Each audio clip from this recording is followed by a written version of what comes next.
Good afternoon. Well, Andrew said we were fine. a few of you are getting ready and settled down, why don't we go ahead and get started. I'll call the meeting to order, and the first item is to announce the alternate proxy representatives.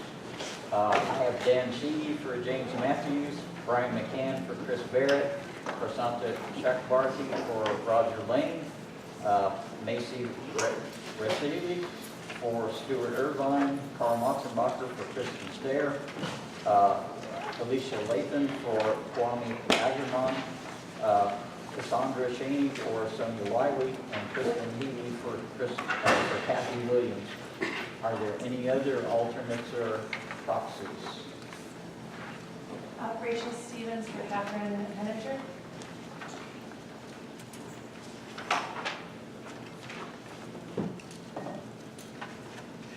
And any others? Those of you who are proxies or alternates, please do sign in on the back and indicate such that we can keep our record straight. And then those of you who are faculty senators, make sure that you sign the roll sheets at the back. And then our next order of business is to have the introduction of guests. And Dr. Warner will have you introduce yourself first, and then we'll go around. I'm Isaiah Warner. I'm a long-time faculty at LSU. I guess I've been here 26 years in August. I'm a part-time administrative and part-time faculty, which means I have 2 full-time jobs. And so I'm in the Office of Strategic Initiatives and also chemistry. Hello, I'm Melissa Crawford. I work with the Office of Strategic Initiatives and I manage the data and communications there. Good afternoon, Kirsten Williams, Assistant Director of Strategic Initiatives. I also am the Director of the Rich Doctor Program, Housing Roadside. Megan Stone, I'm also with the Office of Strategic Initiatives and as a business manager. I'm Stacey Hayne, I'm provost, and I apologize, I'm going to have to sneak out a little bit early and a little bit for a boundary area chamber meeting, so apologize ahead. Hi, I'm Christina Georgia Cowboys. I'm a student senator in student government. Are there any other guests? Yes. Sigrid Kelsey, LSU Library. Andrea Wagner, LSU Libraries. Jacob Fonto, LSU Libraries. Lois Pepper Rushing, LSU Libraries. Anyone else who's guest today? We welcome all of you, particularly since it is our last meeting and we do have a fair amount of business. We do have one public comment. She's already introduced herself, but I'll have Christina come on up. Christina Georgakopoulos. Yes. And she's going to comment on the student government resolution on the anti-vaping and anti-smoking. So, Christina. Thanks for letting me come speak to you guys today. Like I said, I'm Christina. I'm a senator from student government, and I just wanted to say a few words in support of Dr. Sylvester's resolution that she presented to you all about e-cigarette use and the creation, just some of the things that she pointed out in the resolution. In Senate this semester, I drafted a similar resolution to establish an advisory committee for e-cigarette use. I'm sure you guys are all aware that it's a huge issue on campus. Statistics show there's been a huge increase of nicotine use, and the university really isn't doing that much about it. It's a relatively new issue, so the resolution I drafted got unanimous approval by the student senate, so there's definitely student support for it, which is important. And I also am part of a student-led anti-Juul campaign, which if you don't know what the Juul is, it's the most popular e-cigarette. Our campaign has been more of like a grassroots effort since students are the most affected population of e-cigarette use. I feel like we really understand how to connect with other students and engage and educate other students about it. So I think that's an important element in the resolution Sylvester offered. The committee, I'd love to see some initiatives come from the committee and just engagement with students. So that's pretty much all that I have to say. Any questions for her? You'll be here. For this meeting. So she'll be here, so when Judith introduces the resolution 1906 6th, then we can talk further. Thank you. Thank you. Next item is to consider the March 20th, 2019 minutes. So I'll entertain a motion to accept the minutes contingent upon any minor changes or corrections to be made later. Do I see a motion? Suresh Rai, second. Ali. Now that we have the motion, is there any changes that we need to make in the minutes that you found? All right. All in favor of accepting the minutes with any minor changes to be made later, say aye. Aye. All opposed, no. Any abstentions? Okay, I'll give my president's report now. I'll try to be as brief as possible because we do have a lot of business to conduct, but I also want to keep you informed as to what's going on. We've had a lot of higher administrative positions open and people come in and interview. So I want to remind you that the last Associate Vice President candidate for Human Resource Management, the Chief Human Resource Officer, will be May 1st at 3:15. So your final schedule allows you to attend. That will be appreciated. We still have Vice President Research and Economic Development candidates that are coming in tomorrow, and then on the 30th, we welcomed and I've already sent a congratulatory email to Dr. Shin, who will be our new Vice President for Student Affairs sometime around the 1st of July. And if you did not have an opportunity to interact with Dr. Shin, I think you'll be very, very pleased with that candidate. He's very personable as well as very knowledgeable. He'll be like most new administrators, take a couple of weeks or months to actually get settled in, but he should bring us some fresh ideas from the Northwest. Board of Supervisor meeting on Friday.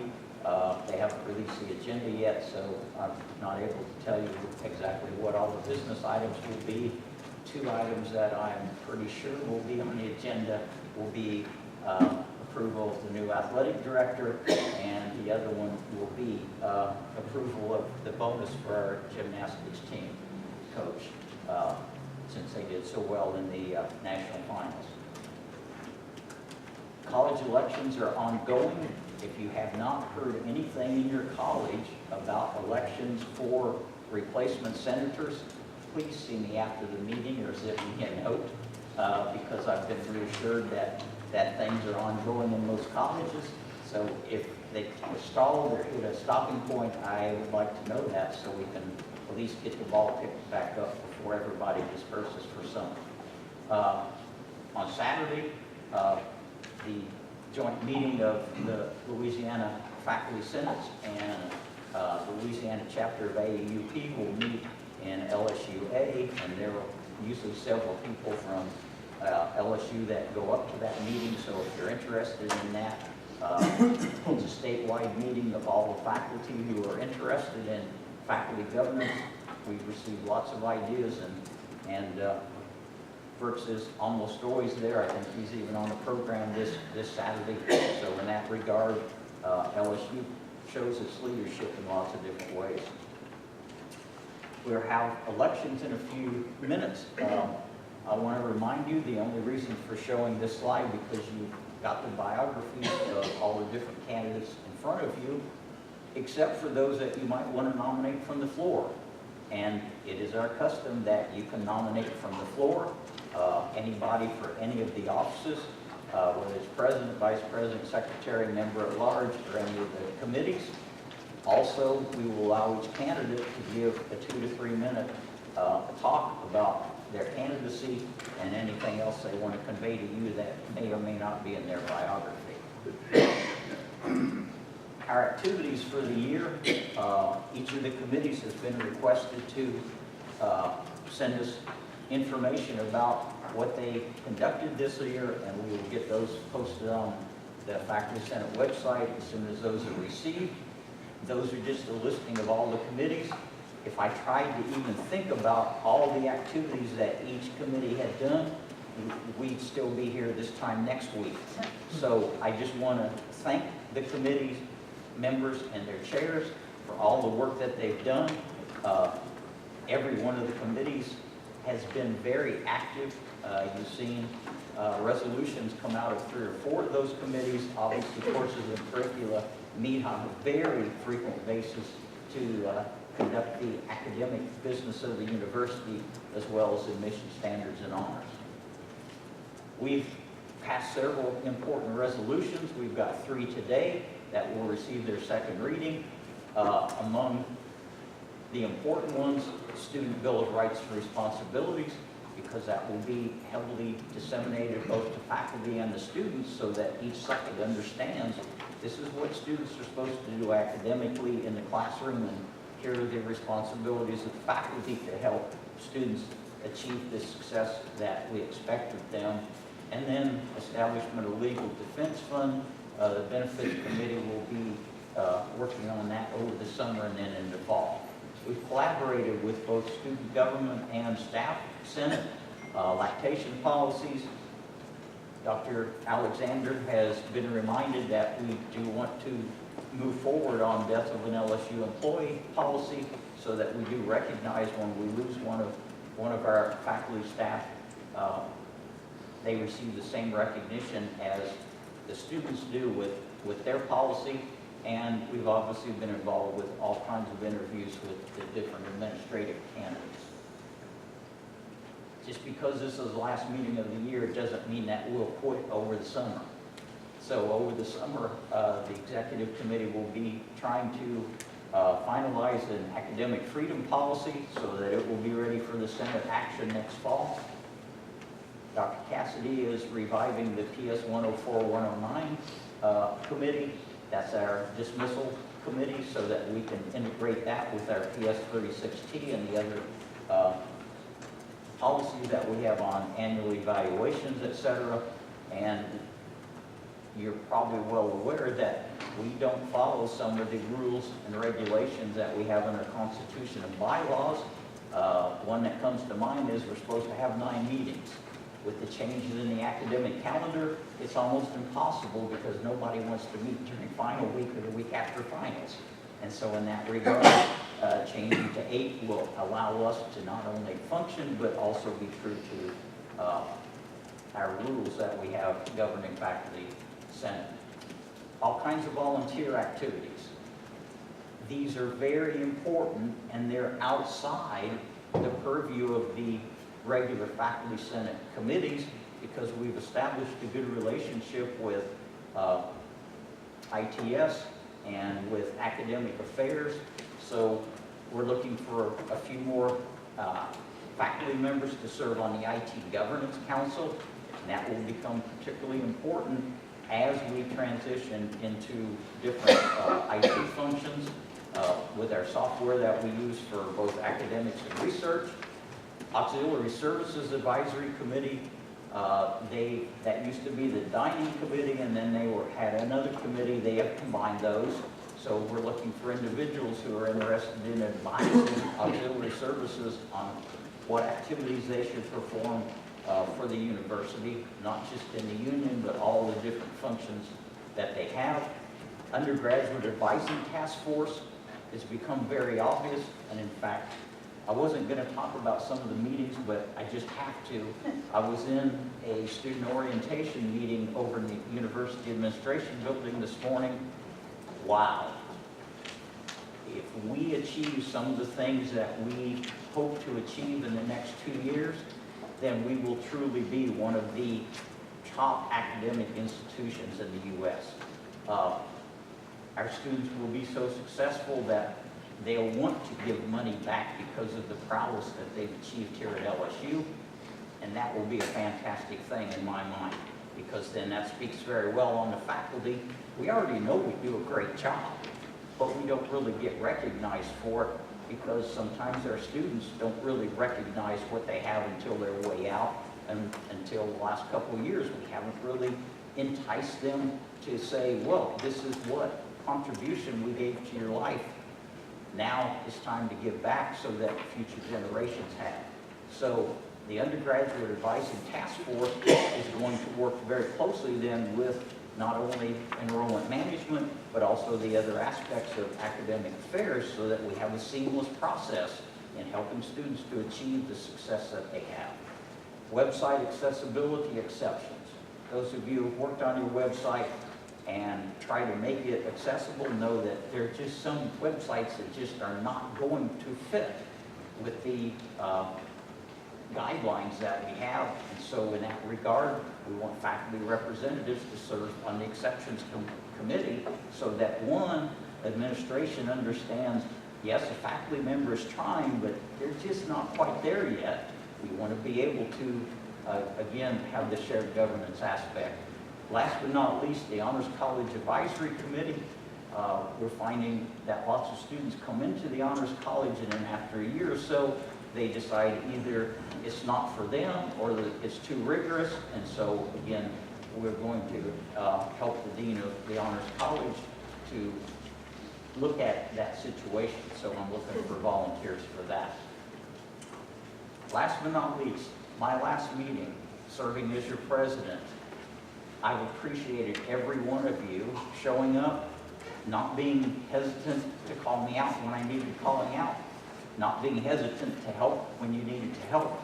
And so in that regard, the executive committee that served you, all I can say is thank you to them.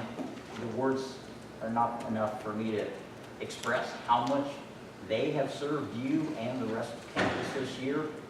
You've come to the meetings, you've deliberated and made some very good judgments. Our committee members I've already thanked. Faculty Senate and shared governance wouldn't work without our committees.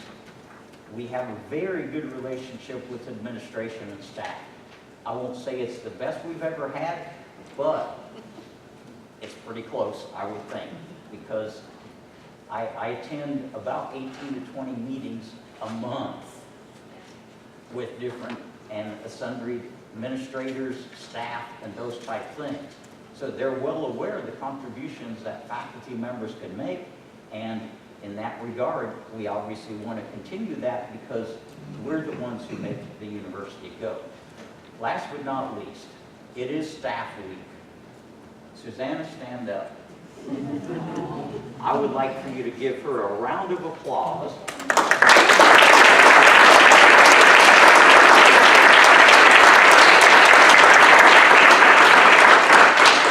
For 3 reasons. One is, she is our faculty senate coordinator, and she kind of she's the glue that keeps all of this together. Because quite honestly, second reason, if we hadn't hired her, I probably wouldn't be here after December of last year, just because of the workload and all the different things coming and those type of things. Thirdly, she exemplifies what we want every staff person to be: friendly, very far-sighted on what needs to be done and when. I've lost count because I don't have that many fingers on how many times I've said, Susanna, could you? And she says, oh yeah, I did that last week. And so in that regard, Susanna, we and I are very appreciative of all that you do, and hope that you have a good trip to Italy, but sure, come back. So,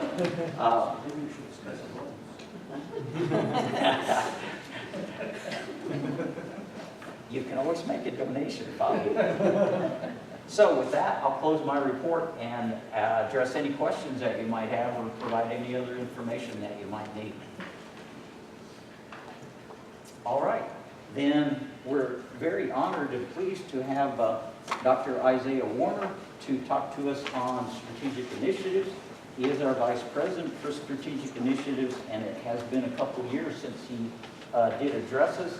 And as we enter a new aspect of the university, not only with our capital campaign, but with new leadership in the Provost's office and all the other changes that are going on in administrators, we thought it was appropriate.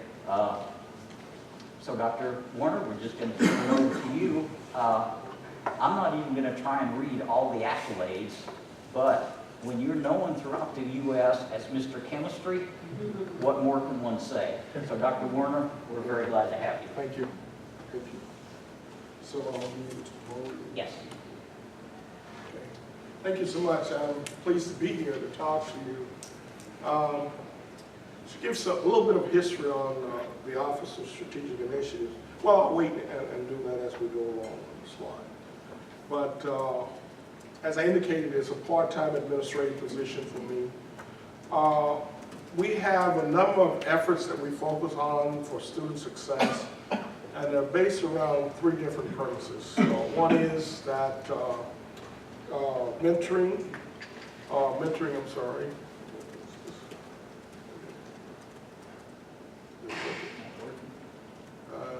mentoring, education, and research are the three different areas. And we try to impart these to students through various methods that we've developed over the years since the inception of the program, which was established in 2001. And the way that happened was Dan Fogel, some of you might be old enough to remember Dan as provost, and Chancellor Mark Emmert came to me because of activities that were going on in chemistry and asked me if I could do some things related to undergraduate education. And so we thought about it, and I decided it's a real passion of mine because they left it open-ended to me, and that I could do the kind of things I wanted to do with students. And students have always been very important to me. And so that's why I accepted this position. Over the years, since 2001, we've been awarded more than $42.5 million of funding for our effort in that office. That does not include my funding in chemistry. That's separate. And if we combine the two, it's well over $50 million that our efforts have brought into the university. We've served students, many students from K-12 to graduate level, and managed 8 different programs. And it was because of this effort that I mentioned where chemistry was featured as when they examined, and this is not our data, this is data from another university, where they examined the top 50 chemistry programs in the country. And they concluded on their own that LSU is ranked #1 in the percentage of PhDs awarded to both underrepresented minorities and to women. #1 in the country. And yeah, I think LSU does deserve a hand on that. And so our programs are based on the premise that there are essentially 6 different factors we should focus on for persistence of students in the STEM. And we focus on STEM mainly because, and these programs are applicable to all students. They're not just focused on, not applicable just to STEM students. All students will need this, but we focus on STEM because there's money for STEM. And we don't have the money to do the things that we need. We have some staff, but we need additional staff, so we focus on STEM, and we were able to get the funding from NSF for these STEM efforts. And so the efforts involve academic performance, self-image, pre-college background, academic advising, social integration, and financial support. And so our model is a multifaceted model where we recruit motivated students, and it's cohort-based, holistic mentoring, etc. And we focus in efforts all the way from high school all the way to graduate students. And so we work at students at all of those levels. And if you look under there, those are programs that have been funded under those particular efforts. If we look at the representation of the students, 58% of the students are underrepresented minority and 56% are women. So we're focusing on underrepresented students in the STEM field. And we've been extremely successful in that regard. On the side, I'll occasionally have some students that have graduated from our program. For example, Dr. Brandon Pitts, who came through our program, and he's now on the faculty at Purdue University. I think we should be making an effort to recruit some of our undergraduates who've gone on and gotten PhDs elsewhere back to our institution. And so we've got another student who recently accepted a faculty position at Johns Hopkins. She's in the applied physics program at Johns Hopkins. If they're good enough to go to Purdue and Johns Hopkins, they should be good enough to come to LSU. And so we're looking at 6-year graduation rate in STEM. And basically, I want to summarize this slide and say, in essence, no matter which school you go to, whether it's an exclusive school or a selective school or a moderately selective school, the 6-year graduation rate in STEM for students is generally less than 50%, which is pretty dismal. In our program, it's somewhat different. And if you look at the 4 programs over to the left, those are our programs. Those are our graduation rates in STEM. 87%, 84%. And I want to point out the 65%. 65% is an HHMI program that I started for students who perform poorly in the first year of their STEM career. And those of you that are STEM faculty know that if they perform poorly as freshmen, they're almost not going to finish STEM. Despite that, with our efforts, we had a 65% graduation rate in STEM through that program, just using our techniques. And I think that's extremely successful. And if you look over to the right, there are other programs that are identified. Highly selective LSU is the program third from the right. And the overall graduation rate. Now, these data use blacks as underrepresented minorities, and that's simply because this is data from the University of Oklahoma, and that's the model they use, and that's the only data we're able to gather from that effort. And next, we have a bridge to the doctorate program, which is essentially been in existence for a while, and that program has been extremely successful. 34% of those students, and this is basically a program from NSF that funds doctoral students in STEM here at LSU. And we've graduated 34% of those students with PhDs, and extremely successful in that program. And a number of them are still in the program and going. And in fact, I think we've had 6 cohorts of bridge to doctor, is that right? 8. And I don't think any other university in the country has had that number of cohorts. 8 different fundings. And that's about $1 million. The students are paid $30,000 a year for 2 years, and then the department has to pick them up. So if you're in a STEM field, and the STEM field is defined by an NSF-supported program. If you can be supported by NSF, you're in a field pretty much that can be supported on these. So if you have a underrepresented minority graduate student, and there are some specification that goes along with this, but you may be able to get some funding through our effort. And a number of awards our students have won. They have done postgraduate placement at a number of the most prestigious institutions in the country. And again, a number of students that have finished from our program. Tam Nguyen, young lady over on the left, she was one of the first students out of our program. When I first got her into the program, she said, Dr. Warner, you're wasting your time. I'm going to medical school, I'm not going to get a PhD. Well, Tam has a PhD now. She was an HHMI distinguished scholar and leader among the Howard Hughes students. What makes OSI unique? We have a comprehensive, holistic developmental model rooted in mentoring, education, and research. We cultivate a close-knit learning community, and initially, you have to recognize that that was very tough because whether we want to acknowledge it or not, schools in Baton Rouge area are still pretty much segregated. Our schools are 50% public school system, I should say. Our public schools are essentially 50% minorities, but I'm sorry, East Baton Rouge Parish is 50% of minority, but our public schools are about 85% minority. So schools are still pretty much segregated. The initial problem that we had was getting these students to work together. We had such extreme success that many of these students are now best friends. Many of them will have someone of opposite race in their wedding as their best man or best bridegroom. And the close-knitness of this community was, I mean, it's just absolutely outstanding.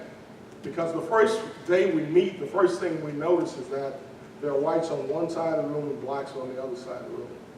And the diversity in this program brought these students together and made them realize that what they had in common was a love of education. The other things didn't matter. And those were the things that made this program extremely successful. So we create a unique and rigorous selection process for these students. And this process was selected based not on what school they attended, but based on their interaction with each other as well as their overall GPAs and all of those things. And it turns out to be very successful. We developed and successfully implemented an 8-week summer program. That summer bridge program was critical to the success of the program. We established an undergraduate research conference, and we supported the students through individual development plan. They had to write an individual development plan, and in their junior year, their individual development plan had to include how were they going to apply for graduate school, which schools they were going to apply to, and all of those things that are necessary to go on and get a doctoral degree. They were involved in research early on in their freshman year. I can recall that we got our students involved early on in freshman year. One of our freshman students applied to MIT for a program, and I got a call from MIT, we don't accept freshmen in our program. And I said, well, if you try this student and it doesn't work out, then I won't try to encourage you to accept any of our students. They tried that student, and from then on, MIT would call me every summer. Do you have any more LSU students who are interested in our program? Let me go over here, and I need to, I have back problems, so I need to relax a little bit here. And so all of those things are what are important. And the reason I brought my staff here is because they are the key to what makes our programs very successful. They have a love for working with students. They have a keen interest in encouraging students to go on to success. Here is another OSI distinction. A number of our students were able to win awards. And this is discussing the recipients of the Barium Gold Awards. That little gray block you see, that's the LSTEM program when it was in existence. Outside of that gray block, you see the number of LSU Barium Gold Awards awardees. You also see the number of Barium Gold Award honorable mention. And so outside of that gray box, you see, for example, a blue will indicate the number of awardees. A gold will indicate how many of those awardees are from our program. And then honorable mentions are a different color, and red will indicate, as indicated in the bar down below. And so in that shaded area, you see all of those colored bars. Those are honorable mentions, OSI students. Outside of that shaded bar, you see very few students that are involved in the Barium Gold Award selection process or even selected for this program. That shows extreme success for this program. And so OSI scholars actually, during that block of period, constituted 44% of the LSU Gold Award winners. 44%. Once the LSTEM program ended, you can see outside of that gray box, it drops back to normal. So going through our program helped these students to be very successful. And then in terms of NSF graduate fellowships, similarly, if we use the designation of overall LSU students, or here, I think that's in black here, and then the goal will be the number of students that go through our program that are out of that particular group. And so the LSU NSF Graduate Research Fellowships over the period from 1997 to 2019 You see a substantial fraction of those are from coming through our program. And so we actually have 38% of all the NSF fellowship came through our program. These are graduate fellowships, but you know the very prestigious fellowships go on to graduate school. Our students have won a number of different awards, and a number of them were first awards. For example, Gates Cambridge Scholar, one of our students was the first ever in the history of LSU to win this award. Mark, the Udall Scholars Award. Two of our students were not only the first, but also the second to ever win that award at LSU. And a number of different other honors. We had about 15 university medalists, 17 different Tiger 12, was that seven Tiger 12, and a number of different other honors.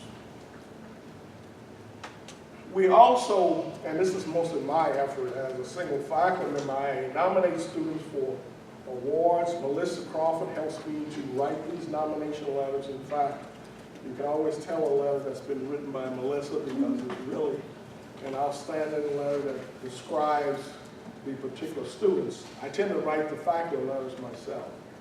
But over the years, we've had a number of different winners of awards, and those were nominated out of our office. If you're a faculty member interested in being nominated for an award, we will help to either do the nomination or we will coordinate the effort. If you look over at the PACE Member Award, the PACE Member Award is the Presidential Mentoring Award, and you get these awards directly from the President of the United States. Our university has had 5 of these. I received the first award in 1997. I nominated 4 of our other faculty who since received the award. My award was from President Clinton and Dr. Susain Pang. Some of you may remember him. This award was from President Clinton. And Dr. Watkins and McGuire received their awards from President Bush, and Dr. Vicente received her award from President Obama. And so we have, as I indicated, garnered over $42.5 million worth of grants over this time period. We've also won a number of recognition and awards, and these are outlined here.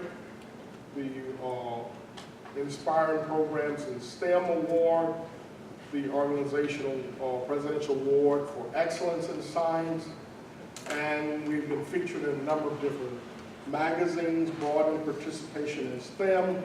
Our office seems to be much more recognized outside of LSU than it is inside of LSU.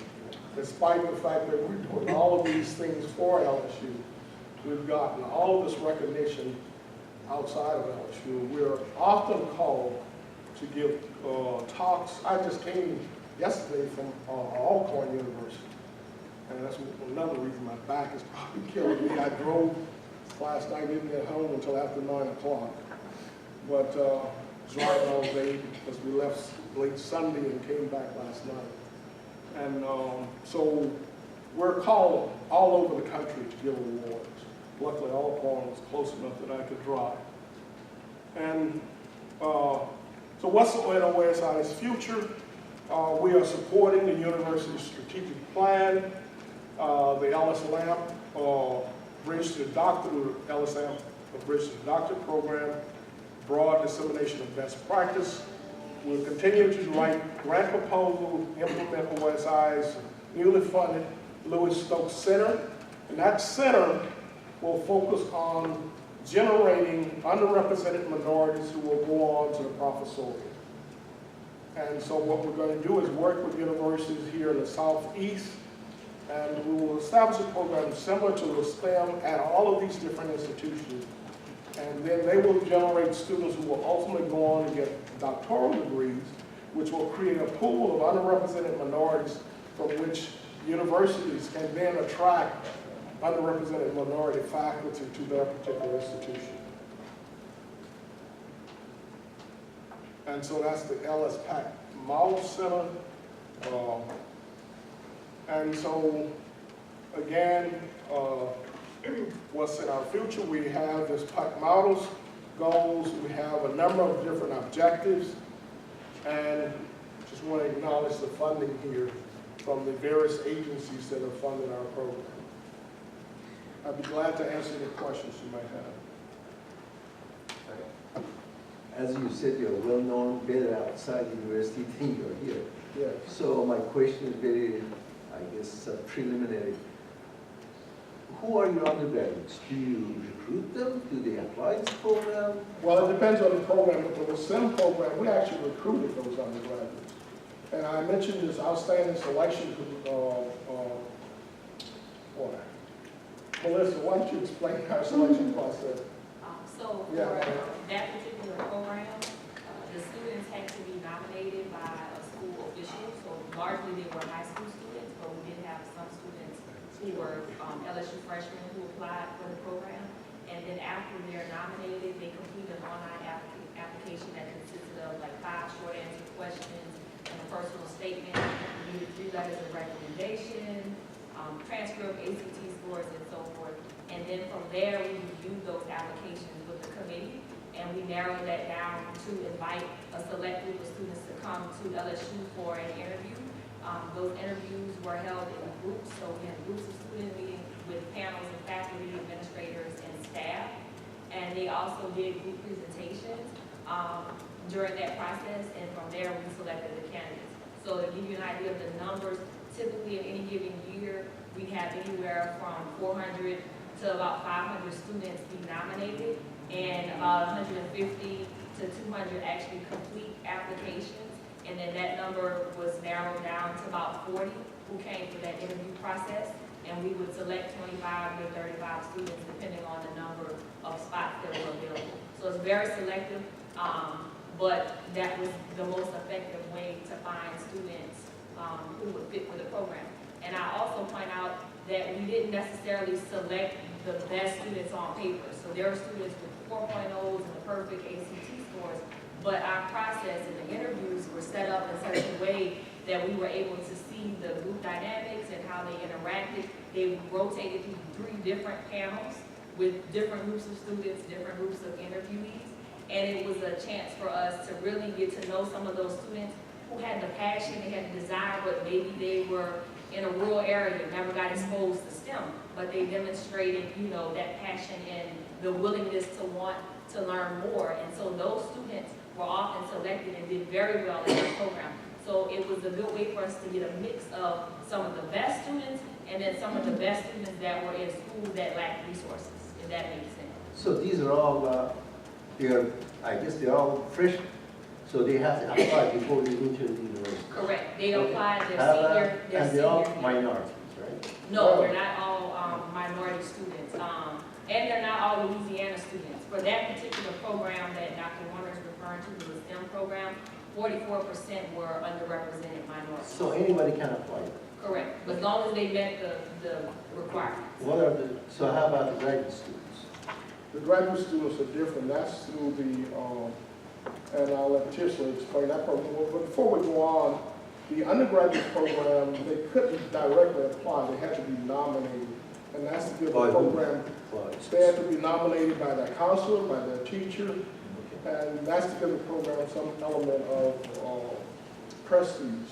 That these students who are very well, could get a lot of different programs, they felt that this is the prestigious programs that I can't directly apply. Great. The graduate students here, so will you explain that?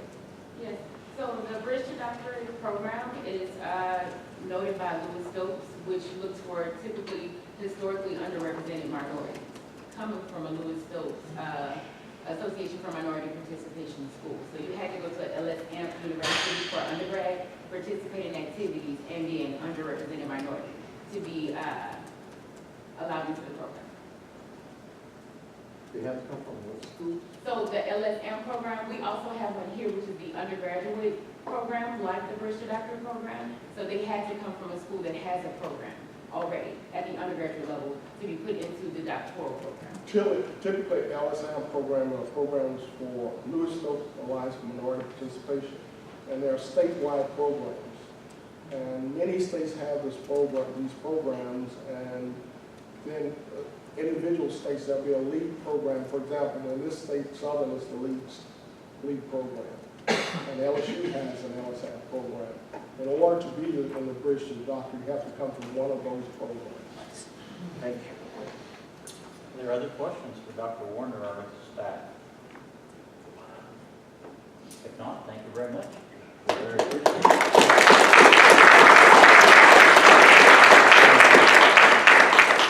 One of the things that I've been able to do as president is to interact more with academic affairs than some of you are able to do, and with the example of not only strategic initiatives, but also some of the other advanced programs that we have, we're trying to identify those students that have very much high abilities, but may not have had the opportunities to succeed.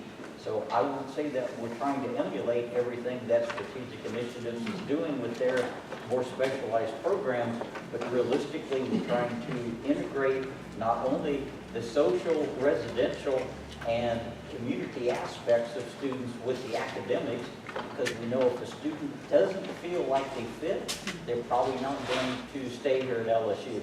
So those are some of the things that we're trying to do from the time that a student actually thinks about LSU and then goes ahead and makes an application. Those are the aspects that we're focusing on. We will take care of the academics and make sure that the courses are rigorous, but it's some of the other aspects regarding their entire lifestyle that really makes them want to stay and continue at LSU. So Dr. Warner, again, we thank you and your staff for being exemplars in some of the aspects of programs that we can use to make our students as successful as they can be. So thank you. Next item of business. What did I tell you? She's always a step ahead of me. Is that we're going to have our elections for faculty senate officers and the executive committee. And so I've asked the nominating committee, and I'm very grateful to them for jumping into the fray and soliciting nominations. Dan Sheehy was the chair of the committee, and then we had Andrew Slider and Paul Hirak to assist with the nominations. Again, we'll open the nominations from the floor. The individual that they have selected, and I'm sure that they asked several, but Mandy Lopez has been nominated as president. Do I hear any other nominations from the floor? Mandy, would you like to say a few words on your behalf? Sure. Well, first of all, let me thank you for the nomination. I'm honored. I certainly don't have the vocabulary of Kevin Cope or the institutional memory of Ken McMillan. However, I have a lot of good ideas, and I hope that my 10 years of service on the Faculty Senate in various capacities has granted me at least some of the wisdom and expertise needed to represent our faculty wisely. Some of the things that I am interested in the future, we did have a very important and informative study performed by the Council on Gender Equity, University Council on Gender Equity, and showing some of the discrepancies in, shall we call it, remuneration or some of our salary inequities. And so I think that does need to be resurrected and reconsidered and become an accessible and living document of sorts. Another thing that we should consider, given that Louisiana ranks last in our United States when it comes to recycling and reuse and protection of the environment, is setting the example. As a land grant and and space grant university, we should probably play a better role, a stronger role in setting the expectations for our state. And so reuse, of course there's a lot of problems with recycling at present and so on, but we can certainly encourage a number of other proactive activities to show appropriate stewardship of our Mother Earth. Last of all, I think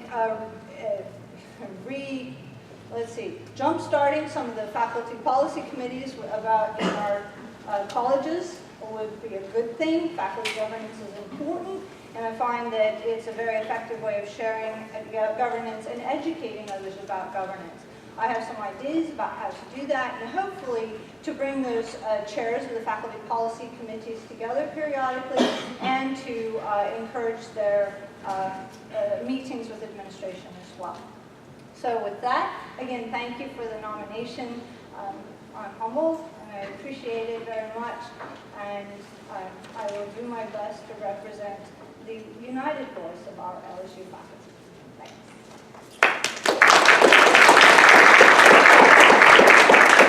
So, one last chance to nominate somebody for the office of president. Do I see any nominations from the floor? So If Ken, you not, opted not to run again, is that right? I'm sorry, look, You opted to, this is your last term and you made that clear. I think it's great that Mandy's running, I love it. Good job. my financial advisor at home, who also is my social director at home, who is also my business manager at Yeah. home, and who also controls the job jar at home. Yeah, Lily. I got it. There's a good reason, yes. I've enjoyed it. I'll still be past president, Yeah. so you'll still see me on the very end of the table, but yes, not Gotcha. gonna do it. Well, thank you for your service. So, no more nominations. Do I hear a motion to accept Mandy Lopez as president? Fred Agazade, Lily seconds in the back. All in favor say aye. Aye. All opposed, no. Any abstentions? All right. Then the next office for which we'll have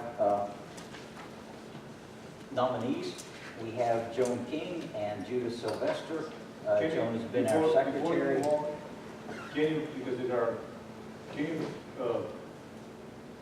remind people that if they're a proxy, they cannot vote for the proxy, they can only vote if they're You can- actually No. alternate. You can have one proxy vote and an alternate can vote. So if you're holding a proxy and you're a regular senator, you have 2 votes.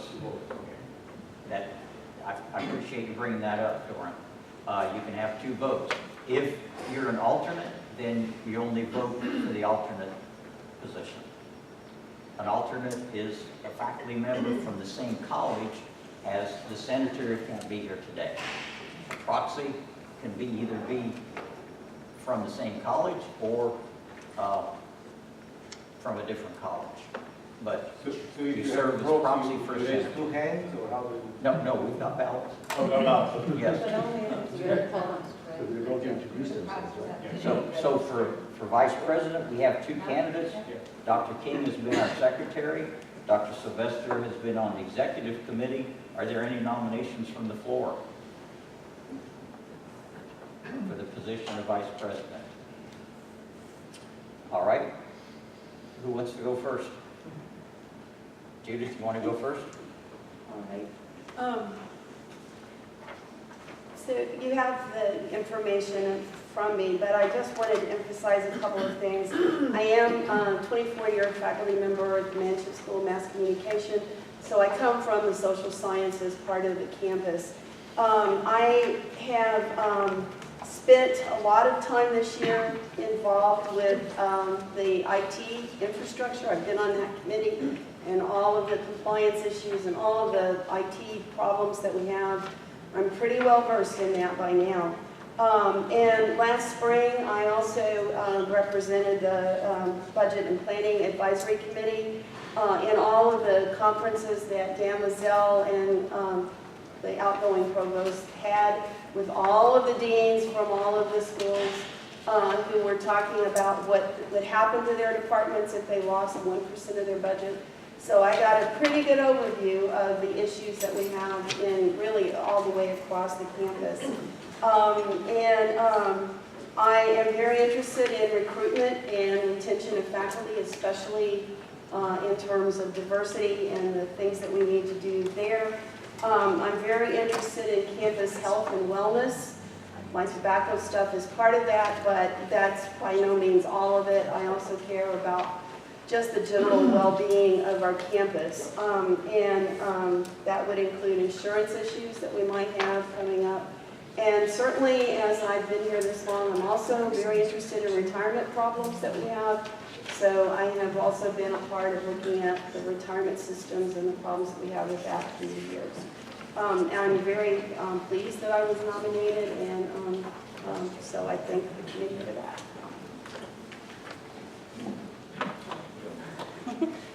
As you can see from my statement, I've had a wide range of experiences on campus. I've been advisor and curriculum coordinator for a program in our department, advisor to all the undergraduate food science students. I've done the internship council. I've been on the interdisciplinary task force for the Faculty Senate. As Ken mentioned, I've been the secretary for the last 6 years, I believe it's been now, and ready to move up to the next level and have more in-depth interaction with the administration on your behalf. Because as far as we serve on the executive committee, we serve for you. We don't serve for our own interests. We want to help out with whatever issues that you bring to us and do the best we can to support you in your endeavors, as well as keep an eye out for anything that's new that's coming up through the administration that may affect faculty in a major way. So we can make you aware of that and have you have input into those issues that come up. So I really like your support as Vice President of Faculty Senate. I've been here 21 years now, and I'm very interested in supporting what you need done. Fred? I'm sorry, I know both of them, but we have some new faculty members. They don't know which one is which. I would appreciate if you would mention your names. I'm Joan King. I'm on the School of Nutrition. Is there anybody else that needs a proxy or an alternate? So now you change the question to candidate.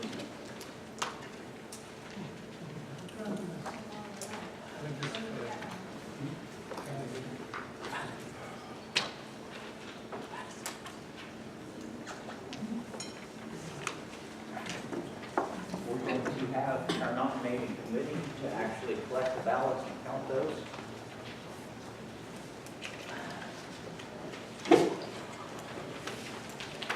Joan, could you remind us, who might have said this, what colleges you represent? Or It's on the form. College of Ag. And I'm in the Manchu School of Mass Communication. Thank you so much.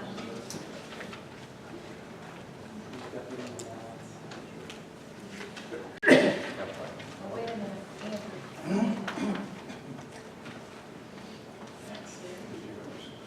I did, I wrote myself in twice. No.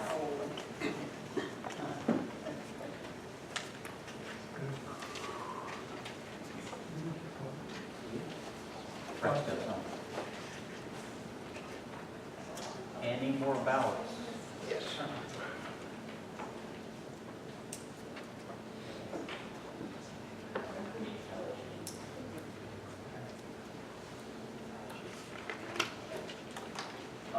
There's a table right around.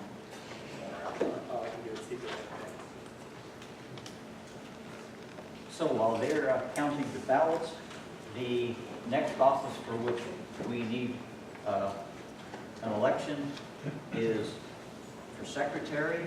The committee nominated Fabio De Perio. Are there any nominations from the floor for secretary? In the past, that has been a fairly onerous job, simply because we didn't have the support. Even though we had a couple of graduate assistants, we didn't have the support to really help out with that. And since Susanna came along, I think Joan will attest that her workload decreased significantly if not totally. And so in that regard, it's not going to be the onerous task that it has in the past when the secretary just essentially handled all the correspondence, minutes, transcriptions of the video, recordings of our meetings, etc. So do I see any nominations from the floor?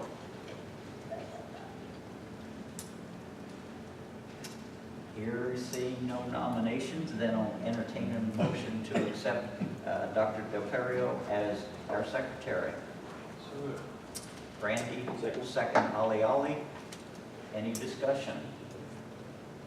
Now's your chance. All in favor say aye. Aye. All opposed, no. Any abstentions? Congratulations to you, Dr. Parrish.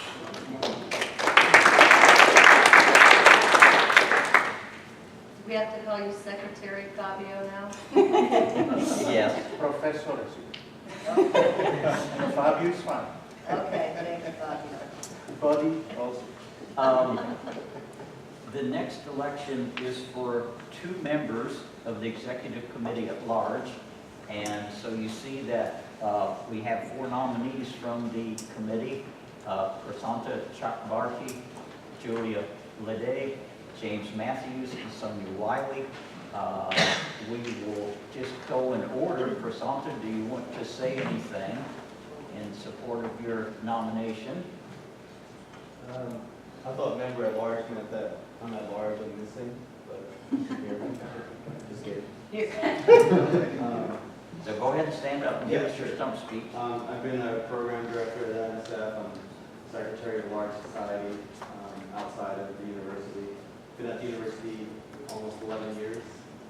And yeah, I'm happy to be nominated and happy to serve. Which department? I'm a professor in biological sciences, associate professor in biological sciences, and a curator in the Museum of Natural Sciences. You work on fish, right? I'm the fish guy. Which is a plus. Which is a plus. It's a plus. Julia. All right. I'm Julia Ledet. I'm an instructor in the math department. I was surprised when I got the email about the nomination, so I thought about it and I sent a couple of emails, and because of that, we have 2 documents with the write-up about me. One that I emailed in late last night. So anyway, I'm happy to serve in this capacity. I've been here for 31 years, and I have served in other capacities way back when there was the Arts and Sciences Faculty Senate. I held positions with them, secretary and one of the vice presidents 1 year. And then I've been with the faculty club for a long time. You probably get emails from me about that. And I'm happy to serve in the Not with the faculty club, who's president of the faculty club. Well, I think they might know that. But I'm president of the faculty club. I've been treasurer of the faculty club.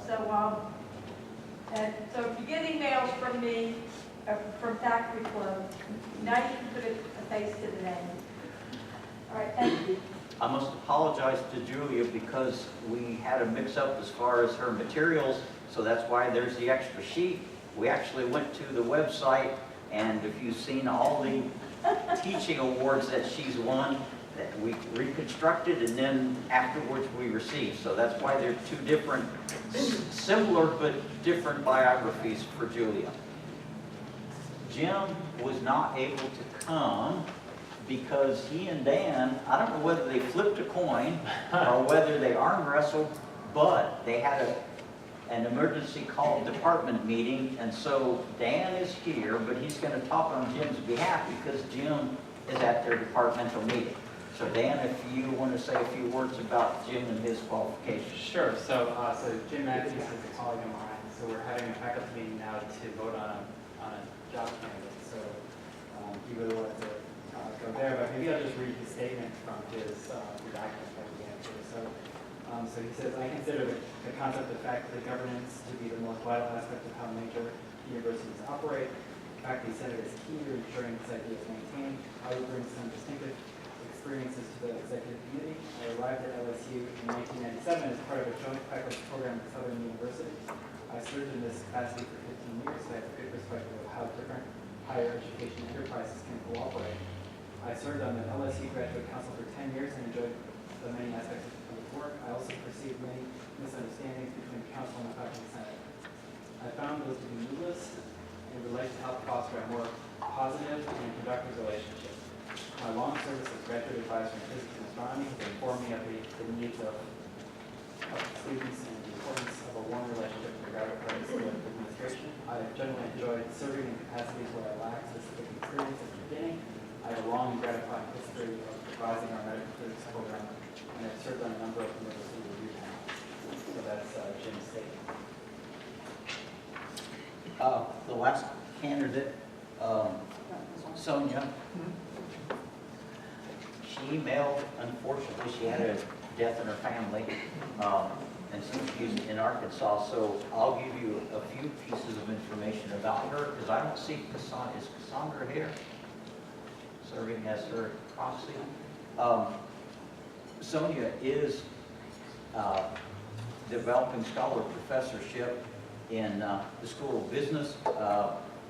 She's in the Stevenson Department of Entrepreneurship and in Information Systems. She's been at LSU since 2002. She got her PhD at University of Hawaii at Manoa. She's received the Louisiana Governor's Foster and Adoptive Parent Award and the Access Award from the American Foundation for the Blind.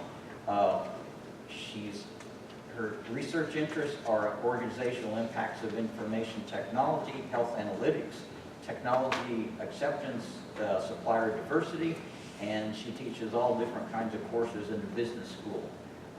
If you don't know Sonia, she usually sits right next to where Ali is in the front row on that side. So I can try to answer any questions about Sonia. Before we proceed further though, I want to announce the Vice President election. Congratulations, Dr. King, on becoming the Vice President for the Faculty Senate. And so with that, then, are there any other nominations before we close nominations for the member at large? Remember, we're only electing two. Ali. For member. Fabio? I nominate Dr. Sylvester. Okay. Nominate Ali. Ali? Hello, everyone. I had the pleasure of serving on the executive committee the year before last year. And then, you know, the preparation for tenure was demanding, and I excused myself for not to be nominated last year. My research comes from hurricane engineering, which we do things that care about protecting people and businesses along the coast. And recently we built a large-scale hurricane testing facility to support us in achieving this goal, which also has a very attractive recruiting. We use it as a recruitment tool. Why I'm accepting the nomination for this position, because I care about the LSU and the role that faculty have in achieving student success.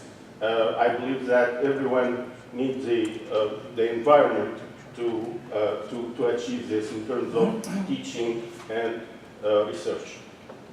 Thank you. Any other nominations from the floor? Do I hear a motion to close nominations? Okay, Chip? Second. All in favor of closing nominations, say aye. Aye. All opposed, no. So what Susanna has done is we now have 6 candidates for the 2 positions. So we would ask that if you want to vote for one of the 2 nominees from the floor, then we've got spaces for you to write those in. Okay, that's why we put the names up, so that you can write those in, so it's very clear to the counting committee on who you actually want to vote for. And if you need a proxy or another type extra ballot, why, raise your hand and I'll, okay.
Anybody else need a ballot?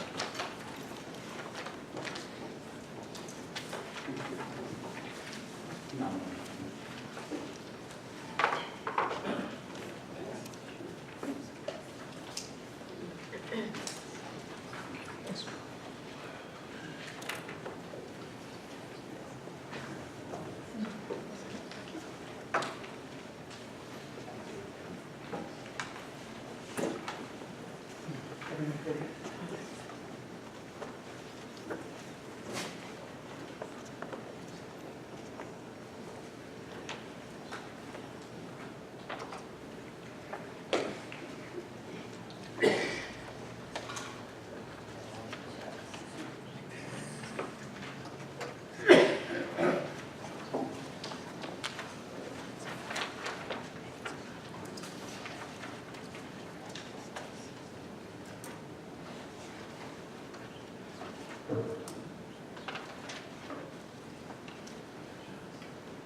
We have two different.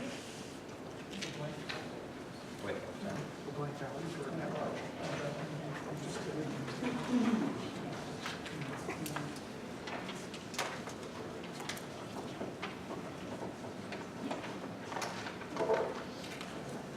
We will now have the election for committee on committees.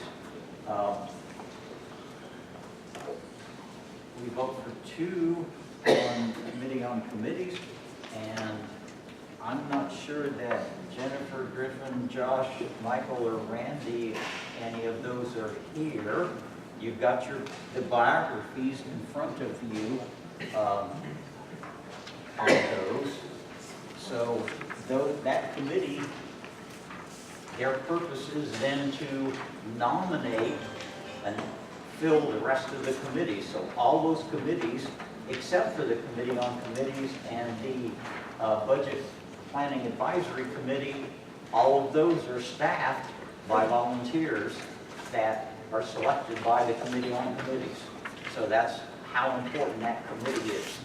So unless somebody wants to lobby for a particular candidate, then we'll go ahead and pass out the ballots. And you can vote for up to two, no more than two.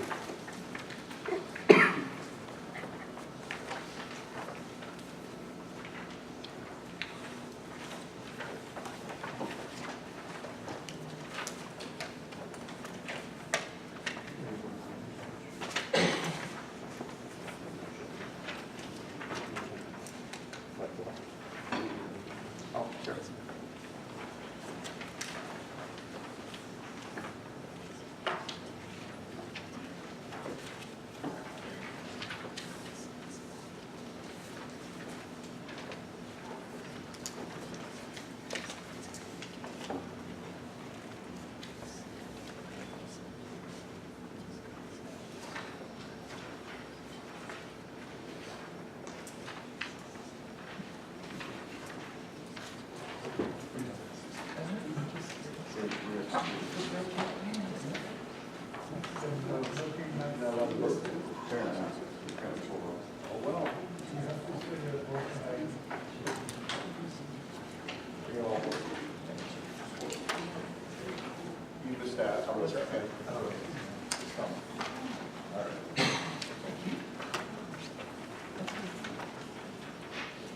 Any more?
I have a few more to follow up.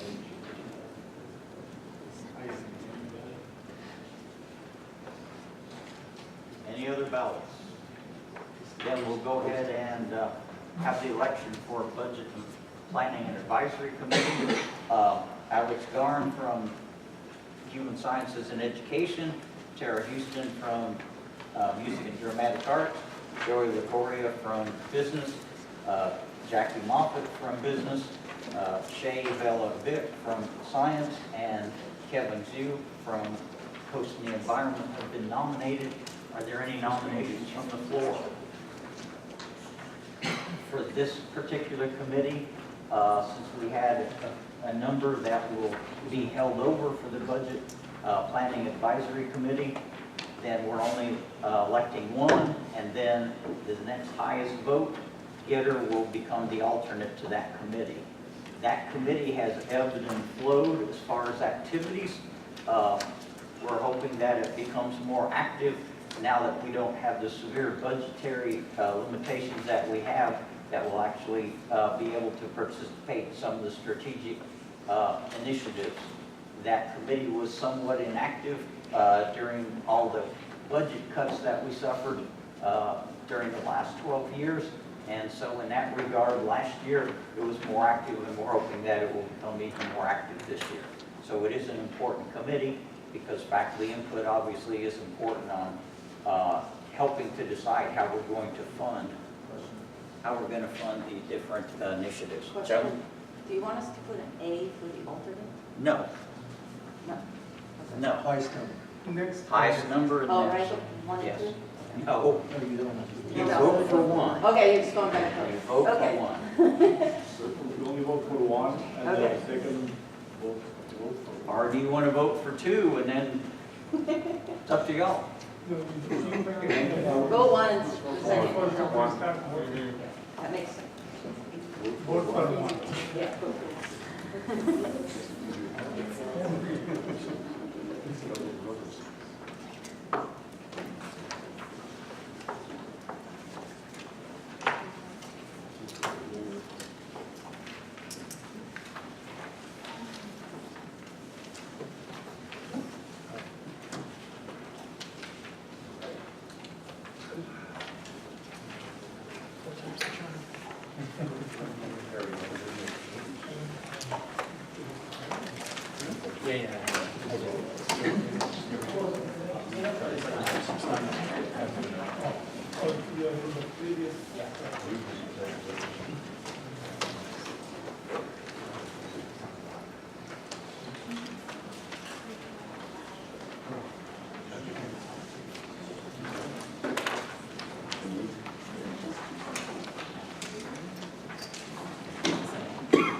Any more ballots that are needed? And you need one for tally sheet, right? You need one for tally sheet. Am I telling you something? Yes.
Fabio.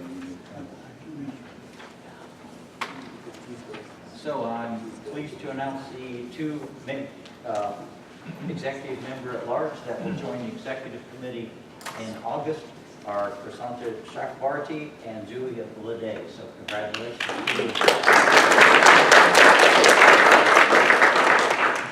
The executive committee, the current executive committee technically serves until August 26th, the first day of next classes. So we will be conducting business, but it's also customary, and we like to have the newly elected executive committee members join us for all the meetings that we might have. Usually we have 1 or 2 meetings during the summer. I don't anticipate that we'll have more than one a month during that time, because obviously it is summer and the university doesn't totally shut down, but there are lots of other activities that go on, including professional meetings, vacations, and those type of things. So congratulations to all of the executive committee members. And I failed to recognize Dr. Lopez. She's going to be a very capable and apt leader. I'm just glad that she's going to be president. So congratulations to you, Mandy, for assuming the big mantle of responsibility. And I will say I haven't been nearly as eloquent as Dr. Cope.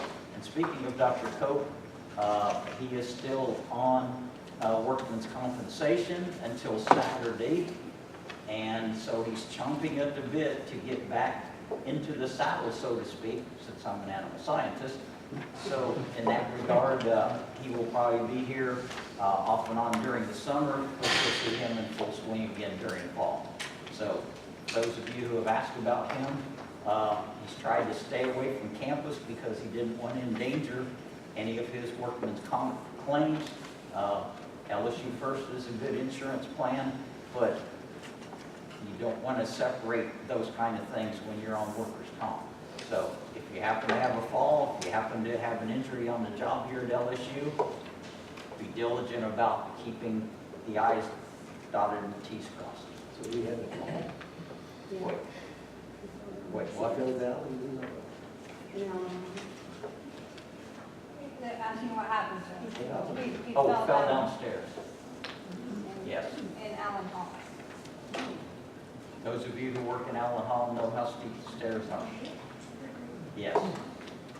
So take the elevator, as slow and decrepit as it is. Our next item of business, while Fabio and Susanna are counting the balance for the two committee elections, we will go ahead and begin our business unless there's any other discussion for the second reading of the election of graduate council membership. And so I will read that unless somebody else wants to do that. Faculty Senate Resolution 19-04, election of graduate council membership, sponsored by the Faculty Senate Executive Committee. Whereas the LSU Board of Supervisors Regulations Article 1, Section 2B2, duties authorizes the faculty or faculty council to establish curricula, fix standards of instruction, determine requirements for degrees, and generally determine educational policies subject to the authority of the board. And whereas the Faculty Senate possesses all of the powers conferred upon the Faculty Council by regulations of the Board of Supervisors or otherwise, and shall exercise such powers in a manner consistent with the policies of the Faculty Council.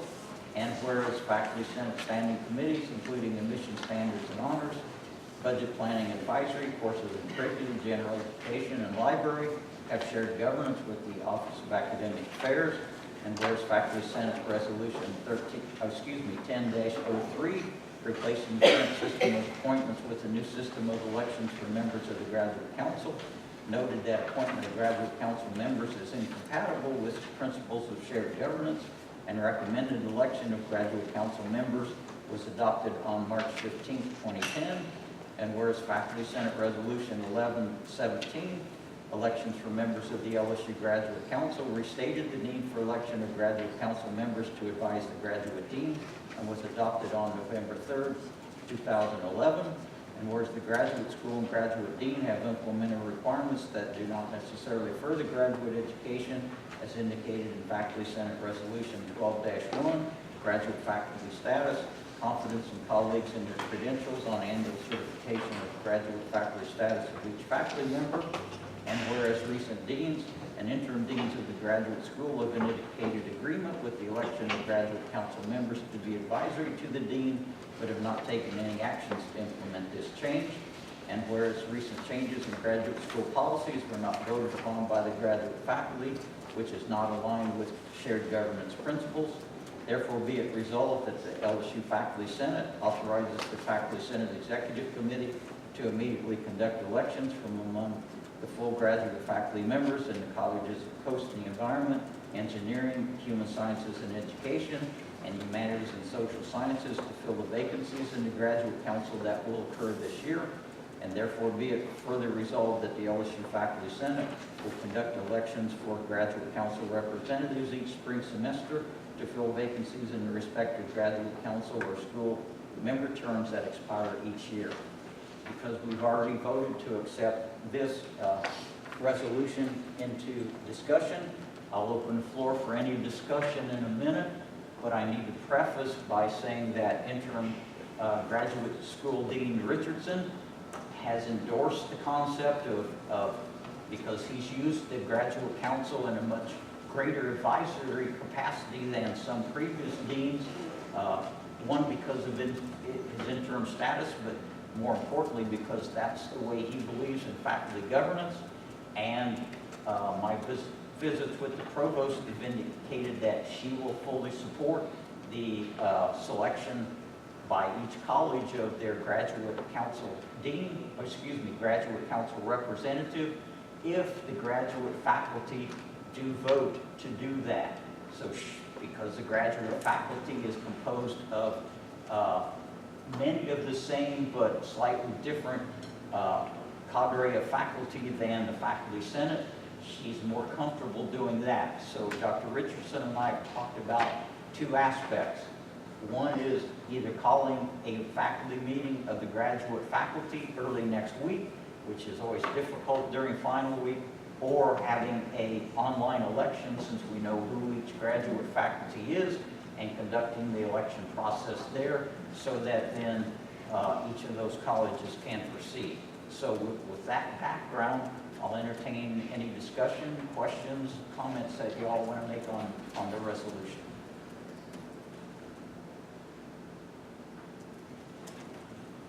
Andrew. How big is the council? Is it one representative from each college? I forget. Each college has one representative. Some colleges, the bigger colleges that have more graduate students, have two.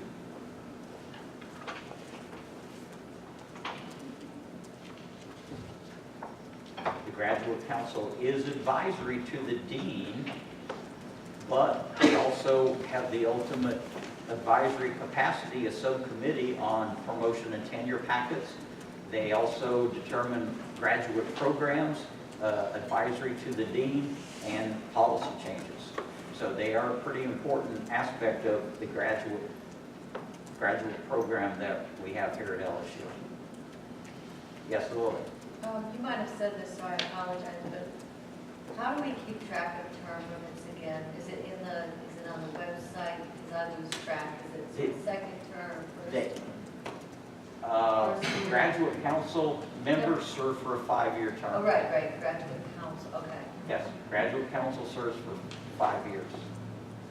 All right. And they have to be full faculty members and obviously full members of the graduate faculty.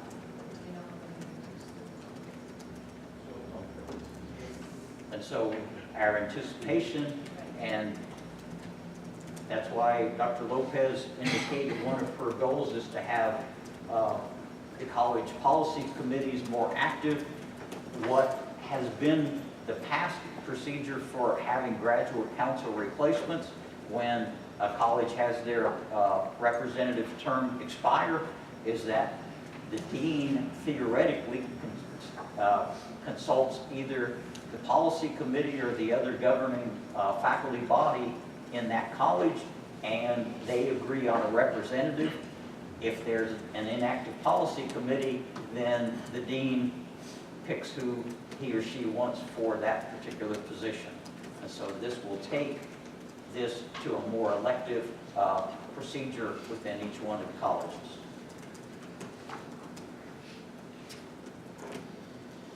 Do I see a motion to close discussion? Okay. Any, all in favor of closing discussion, say aye. Aye. All right. So we'll vote on the resolution to elect graduate council members. All those in favor say aye. Aye. All opposed, no. Any abstentions? All right, thank you. For, I can't read your writing. Secretary? Okay, yeah. Yes. So, for the Committee on Committees, Jennifer Brum from Coastal Environmental Sciences and Randy Trahan from the Law School will be Committee on Committee representatives. Okay, and so Jacqueline Moffitt from the School of Business, and then Joey Ligoria, also from Business. They will be our budget and planning members who will serve this next year, along with since those are rotating, we don't elect every one of those members. The second resolution that we will consider today is Resolution 19-05, Elsevier Library Serials. And since Judith is not here, Brooks or Paul, one of you want to read that? Nan? We'll let Nan read that resolution now. I have been asked to read it again. All right. LSU A&M Faculty Senate Resolution 19-05. LSU Elsevier Subscription Package. Sponsored by the LSU Library, Brooks Elwood, Judith Chabot, and Paul Ricard. Whereas the cost of academic journals has increased 521% between 1986 and 2015, threatening the scholarly communication system in every discipline. And whereas the journal expenses at the LSU libraries currently consume 48% of its total budget, up from just 24% 10 years ago, which has resulted in an unacceptable decrease in library support for books, databases, and other collections, staffing, and services. And whereas the LSU's current 5-year contract with the commercial publisher Elsevier expired at the end of 2019, at which point it will cost at least $2 million per year. And whereas new document delivery technologies have become available, giving LSU alternatives to subscriptions that are fast, convenient, and free to users. And whereas limiting expenditures for Elsevier journals will free up funding that will allow the libraries to address long-standing collection deficiencies. And whereas similar initiatives are in progress this year at research institutions around the world, therefore be it resolved that the Faculty Senate of Louisiana State University supports the LSU Library's effort to reduce Elsevier's expenditures, subscribe to specific Elsevier journals, and replace canceled journal subscriptions with expedited document delivery services. Thank you, Nan. Again, since we've entered this resolution into our business, we'll open the floor for any discussion, comments, or information. Yes, Dr. Delzell. I'd like to amend it. I call this the California amendment, which was to remember that in California we learned last meeting they abolished all expenditures from Elsevier journals, not just half of them. And so I would like to basically make the resolution say that we end all subscriptions to all Elsevier journals, not just selected journals. And so the specific wording that would be required for this amendment is to change the fifth whereas, which says whereas limiting expenditures for those journals, make whereas ending expenditures for Elsevier journals would be correct. And then finally in the therefore, where it says supports the library's efforts to reduce Elsevier expenditures, it supports the library's effort to end Elsevier expenditures, and then cross out the word subscribe to specific Elsevier journals and just keep the rest of it the same, replacing the canceled subscriptions with expedited document delivery services. I remember last month people were saying they really want to stick it to Elsevier. They just have they want to declare war on them, and I think giving only 50%, or whatever the fraction is, some reduced subscriptions is not as clear a declaration of war as ending it. Plus, well, they'll save more money for the library, and that's what California has done, we were told, and what I believe the nation of Finland is doing, and various other places. It says here that this is similar to initiatives in progress at other institutions around the world. I don't know that we were told of any other institutions that are doing a 50-50 ratio, but we were told of institutions that are doing 100% reduction, and so I call it the California Amendment. Paul, Brooks, since you're co-sponsors, do you want to consider this as a friendly amendment? Well, I can perhaps... No.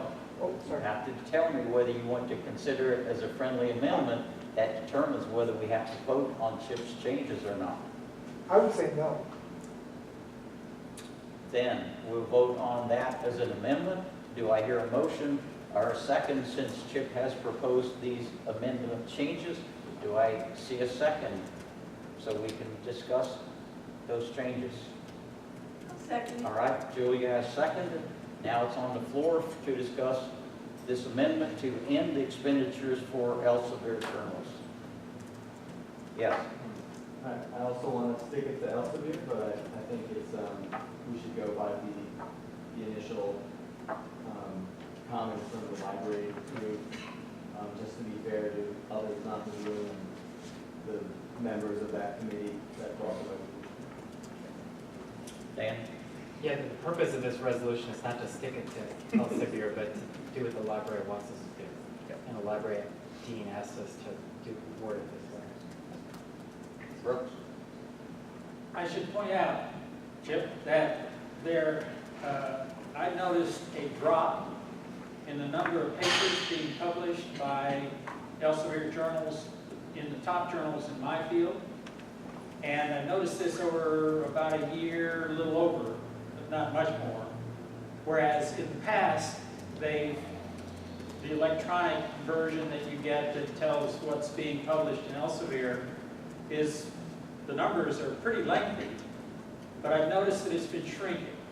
And I think if we think about our system, whereby there are competitors and people are trying to make money and blah, blah, blah.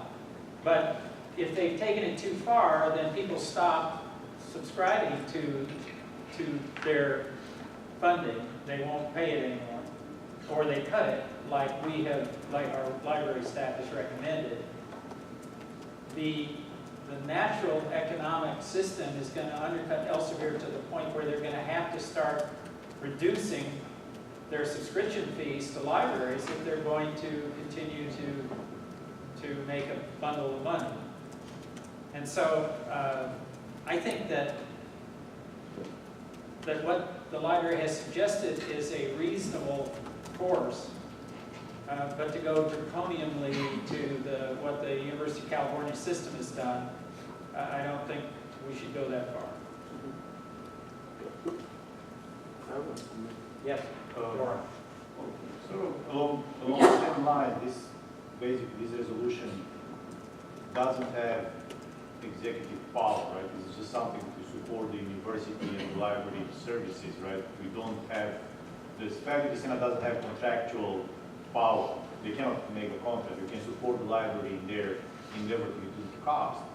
But my question is this next contract coming up, is this going to be a 5-year deal, or can the library negotiate a 3-year deal, for example, at the reduced cost, and then, in 2 or 3 years, it's going to come up again, and we see if they modify their behavior, how severe that is, And at that point, we can, go full, California on them. Yes. May I comment? Sure can, yes. In answer to that question, we're not signing a contract with them. We're only subscribing to $1 million worth of journals. So it's just for a year, it's a 1 year. Oh, 1 year. Sign up. It says here it's a 5 year. Well, what we're ending is the 5-year model. contract, right. So that was a subscription model where we had the big deal. And now we're going to just spend half as much for about 25% of the journals we have before because they threw in all these others. But we won't be signing a contract of any kind. It will be simply subscription model. So it's a year by year. And if I could correct a couple of things that Chip said. First of all, in the first presentation that was given here, when Stanley spoke back in, I believe it was either December or January, Stanley Wilder, Florida State's model is exactly what we are following, which includes basically doing a 1/2 of the subscription price from 2 to 1. I'm not sure what their figures were exactly, but so that was the model that we are basing our plan on. And California has a much bigger system. They also have a much broader plan than simply just cutting it. They have a plan for substituting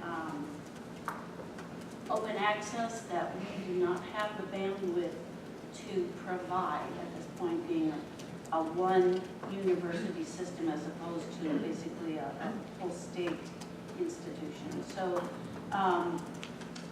just those two things I would. Well, bigger than that is California, to my understanding, now they will reward faculty members who publish in open access or minimal cost journals, and they will make that a part of the evaluation and eventually tenure and promotion process, and they're big enough that they can force that throughout all their state institutions. Obviously, one institution here, we obviously can't go nearly that step. So again, that's part of their thinking is they're going to drive, because California's California, going to drive that scientific effort in that, that academic and scholarly effort in that direction. And their faculty senate is statewide. Yes. And it's a very powerful organ within their university systems. Sorry. And between that and the unions, they can actually drive that system. Ollie was next. Yeah, I think just ending immediately dependence on Elsevier is, for me, is impossible, because we have a number of journals that we rely on, our students rely on, especially in engineering, and these are reputable journals. To go directly to open access, it's not right now. But with this type of support, supporting faculty who publish in open access, we expect that maybe in the future open access will be higher quality, that we rely on that more. But just suddenly ending Elsevier, for me, is difficult. Right. I have the same question, same line of questioning. You're going to reduce the subscription to 25% of the total? Do you have a process that which journals you're going to pay? No, we're spending half as much, but it's not like we're just cutting half of the journals, because subscription prices are much different than package prices. And I should not have given that example. It's just that it won't be 50% of the journals because we're spending 50% less. Does that make sense? So my question was, what's the process to pick the journal, now that you're not... Right, okay, all right, what's the process? I see. Yeah. We will identify the journals up that cost, per journal, up to $1 million. So we'll add up the price of the top use journals. Oh, I see what you mean. So it's by usage numbers. from this year. So we'll look at our usage for every journal for 2019, and then the journals that get the most usage are the ones that will be subscribed to in January. There also will be a committee that will be chosen, devised, whatever, to help us make those, because we're going to keep a piece of money, that's a really technical term, but you know, a certain amount of money aside for those special case journals, and so we'll have a committee of faculty members advising us on those special case journals. Requests, shall we say, or whatever. The library committee has been quite active this year in working with the administration and staff in the library, and so that's why it's so important that our shared governance committees continue to operate. So the library committee will be intimately involved, and those of you who know Dr. Shibu know that, yes, that's going to happen. Yes, go on. There's also just the same topic in the therefore, it says an effort to reduce Elsevier expenditures, but it doesn't put a number on it. It doesn't say, you know, we will reduce the Elsevier expenditure to $1 million a year. I'm not sure if it's something that we would need to add. Actually, in the third whereas, It says it costs $2 million a year, but it doesn't say how much we reduce you're right, it. you're right. So I don't know if that would be like a friendly amendment, if you put in, you know, $2 million a year, we have a number on that. That's a big expenditures. Well, that's, Doran, the reason that the number is not fixed in there is because it's a floating amount. And if we have increased enrollment of students, then the library's proportion of the total budget will probably increase to support those aspects. So that's why that specific number is not in there, is because it's a floating number. If for whatever reason the budget committee says, oh, no, we're going to slash half of library's funding, then it might only be 200,000 instead of $1 million. So that's a floating amount. I'm just using that as an example. I'm not predicting. Okay, Lily, question? Real quick, because I have to pick up my kid too. But I know it's kind of a philosophical question that I've been wondering about. Like, I like Ali's point. I understand that we shouldn't be bullied by like this monopoly, but do open access journals have the same kind of status? I mean, in aggregate, as they're getting there. So but they're in our engineering field, there are some there are some, open access journals in energy. and there are some that are pure caca, right? Like, isn't it? Yeah, but people know that. So, won't it be hard for somebody to, it's maybe for the new people coming on board with, you know, lots of, like, real credible records, and I think we have great faculty and publishing great places, but could Elsevier kind of be holding us hostage in terms of, it's Elsevier, which does have clout, it's ridiculous, it's too expensive, but all the open access things together maybe don't have as much clout as Elsevier, I don't know. Could I respond to that? We're not going into Elsevier in this, I mean, into open access in our resolution at all. Right. And this will not affect where you publish either. That's true. You were just For some talking reason, about, I'm clipping that together, and I probably shouldn't be. no. It sounds like we're not supporting Elsevier. I mean, if they're the bad guy in the room, Well, then why would I want to publish? To give an I example, don't- you know, all the research is being published with funding from NSF, NIH, Okay. right now, in the last couple of years. You have to put a copy of the so accepted in press, but printed Right. version, Sure. sent to their federal repository, which is basically free to access. So the library can just go to NSF public access repository and pull the accepted paper and just give it to you, which is exactly the same information as the published paper in the journal. It's true, we don't really So look at where. you So, anybody you else get have full discussion Okay, on sorry. Chip's amendment? That, thank you. strictly talking about ending versus Yeah. minimizing or limiting. Any more discussion on Chip's amendment?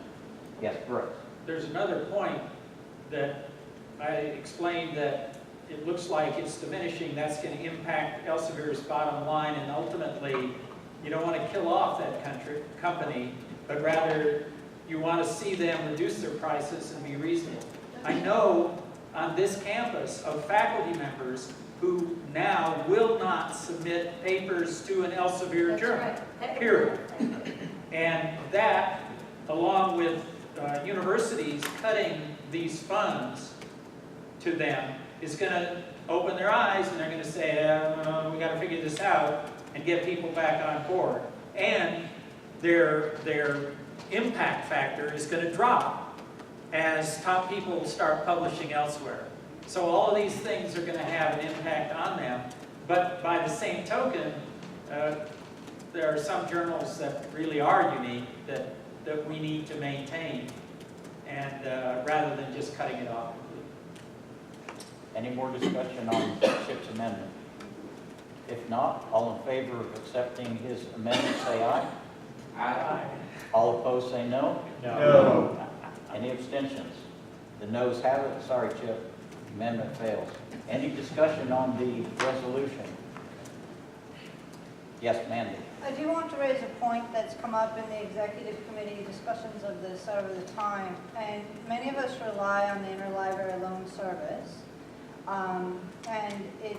However, when I'm writing a grant, for instance, I can peruse 100 manuscripts in an hour. But if I don't have a subscription, I can only see the abstract. When I'm writing a grant or reviewing a manuscript, I need the body of the manuscript to understand. So that means that I have to fill out a document to get it through ILL, or interlibrary loan. So that's an extra step. And additionally, sometimes, like I said, I don't really want 100 manuscripts in my inbox, but it is kind of required for some of the grants that we write. So that said, my question is, and that's what's come up in the executive committee, I'm just using my example to be specific, is the library prepared for the potential deluge of interlibrary loans that's going to come? Because come about every October, every February, every June, there's going to be a lot of people writing grants, and at 3 o'clock in the morning, well, a few, and yeah, so there you go. I'm afraid that if they're like me at all, they're going to start ticking off the boxes by the hundreds. And so that's my question. Are we really prepared for that? Because 24 hours when you're writing a grant is a lifetime. I would say that there's no way to be absolutely prepared because the evidence is anecdotal at this point. We have one university that has started this, that we're following their footsteps, so we don't have hard data from them in terms of numbers and so forth. We are prepared to hire more staff for our interlibrary loan. We will, part of the money that we are saving here will go into the service. But beyond that, I can't promise you that we are fully prepared at this point for, I'll add, I'm the head of interlibrary loan, I'll add that we're already taking steps to streamline our services as much as possible. We're trying to automate some things as much as we can. So we've already taken a few steps even this month. And we've got many months left to keep things to get things as streamlined and quick as they possibly can be. You mentioned the filling out a form. Yeah. The way that the ideal thing that can happen is when you do a search through our discovery search and choose what you want. Right. Our form will automatically be populated for you, and all you do is have to click submit. So Oh, that trying would to be make great. as few clicks as possible. Okay. Any other comments, discussion on that resolution? Yes, ma'am. So I'm representing the Oceanography and Coastal Sciences Department, which is a relatively small department. And they were concerned that the journals that we read in oceanography, which is, there were hundreds that were actually written in some emails to me, that they might not end up on the top journals that, in your list. Because, engineering has a lot more students. And so can you consider, smaller departments and making sure that they get some access to some journals? I mean, is there some way to make it a little more fair? Right. We have looked at a number of models on how to decide those last, the final list. But I would say that this will be the function of this committee that we promised, the library committee plus a few extra representatives from around campus to help us iron out those details. And the first year will be a trial. We'll just admit that. But the hope is that everybody will get something as well as everybody not getting some. So. Well, I suppose if you had representatives from every college, that might help. That, yes, I can't, yeah. I'm not sure the makeup of that committee, that's all I can say at this point, but we do hope for it to be representative. Any other comments or questions? All right, then we'll vote. All in favor of accepting the resolution as read, please say aye. Aye. All opposed, no. No. Any abstentions? All right, motion passes to accept that resolution 19-05. The last item of business today is resolution. It doesn't say that on your sheet, it just says faculty senate resolution, but it's actually 19-06, support for the LSU 100% tobacco-free policy and anti-vaping education program, and Dr. Sylvester will read that resolution. Thank you. Okay, Faculty Senate Resolution 19-06, support for the LSU 100% tobacco-free policy and anti-vaping education program, sponsored by Dr. Judith Sylvester, Dr. Amy Copeland, Arthur Penn, veterinary medicine, Alexandra Mill, veterinary medicine, Michael Russo, who's the librarian and also a long-time tobacco policy advocate. Whereas LSU is required by Act 211 to establish a tobacco policy on campus by August 1st, 2014, whereas the policy is 100% tobacco-free, including combustibles, vaping devices, e-cigarettes, and smokeless tobacco, chewing tobacco. Whereas LSU has failed to enforce the policy and ignored all warnings that vaping, especially the use of Juul, is a trend on campus. Whereas LSU further ignored that the lithium batteries in vaping devices can explode, causing serious injury and death from flames and shrapnel expelled during the explosion, and failed to ban e-cigarettes from campus as it had other reports. Whereas a campus-wide stratified random sample survey, referred to in this resolution as the survey, was conducted during the fall 2018 semester by Dr. Judith Sylvester through her Smoking Words program, with 1,242 responses collected from undergraduate students, graduate and professional students, administrators, faculty, and staff, indicating that the percentage of students who are aware of LSU's 100% tobacco-free policy has fallen from 93% in 2015 to 79% in 2018, whereas the percentage of students using combustibles on campus has remained at about 12%, while the percentage using vaping devices on campus has increased from 4% in 2015 to 27% in 2018. Whereas students reporting seeing vaping devices, e-cigarettes, used on campus has increased from 63% in 2015 to 93% in 2018. Whereas 77% of the students who vape prefer Juul, a product that delivers about 5% nicotine, which is roughly as much nicotine as in a pack of cigarettes, according to the company. Whereas vaping devices are essentially nicotine delivery systems, and nicotine is a highly addictive substance. Whereas of the 190 students surveyed who used tobacco products, 42% said their tobacco use had increased since entering LSU, 35% said it had remained the same, and 23% said it had decreased. Whereas 23% of all students reported having asthma, allergies, or other breathing problems, and 46% of all students reported avoiding areas of campus to prevent exposure to smoke or vapor side stream. Whereas both the Centers for Disease Control and the Food and Drug Administration have declared vaping to be of epidemic proportions in middle and junior high schools, but have not addressed the problem on college campuses. Whereas 99% of tobacco users start before age 26, and every day more than 1,200 people in the country die due to smoking.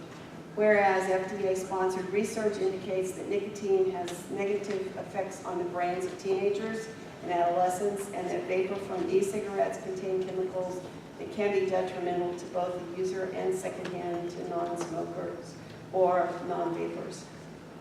Whereas the FDA has taken steps to prohibit tobacco companies from marketing Juul and other vaping products to adolescents and young adults, including products with candy-like flavors. Whereas the U.S. Congress and the LSU legislature are debating laws raising the tobacco purchasing age to 21. Whereas LSU has a responsibility to educate its students about the dangers of all types of tobacco use and to enforce its 100% tobacco-free policy for health and safety reasons.